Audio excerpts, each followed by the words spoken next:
మొత్తం కార్మిక వర్గానికి కనీస వేతన చట్టం అనేది లేదు. కాబట్టి వేతన చట్టంలో ఈరోజు షెడ్యూల్ ఎంప్లాయ్మెంట్ పక్కన పెట్టి దేశంలోని మొత్తం కార్మిక వర్గం గ్రామీణ స్థాయి వరకు ఉన్నటువంటి కార్మిక వర్గానికి కేంద్రం ఒక ఫ్లోర్ మినిమం వేజ్ అనేది డిసైడ్ చేస్తుంది. రాష్ట్ర ప్రభుత్వాలు దానికంటే పైనే ఇవ్వాలి తప్ప దానికంటే తక్కువ ఇవ్వకూడదు. ఆ రకంగా షెడ్యూల్ ఎంప్లాయ్మెంట్స్ బదులుగా మొత్తం కార్మిక వర్గానికి కనీస వేతన చట్టం ఈరోజు వస్తుంది వేతన చట్టం అన్న. ఇది చాలా ఉపయోగకరమైంది. అందుకని భారతీయ మద్దతు దీన్ని సమర్థిస్తుంది.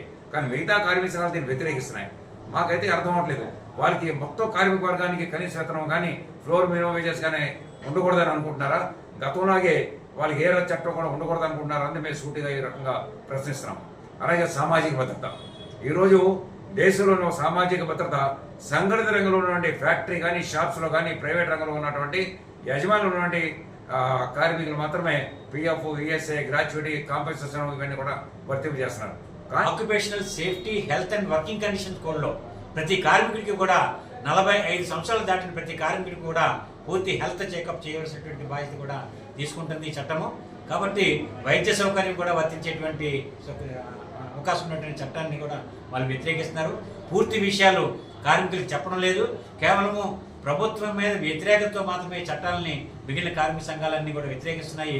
ఈ విషయాన్ని కార్మిక వర్గం పూర్తిగా ఆలోచించుకోవాలని చెప్పేసి మేము కార్మిక వర్గానికి విజ్ఞప్తి చేస్తున్నాము.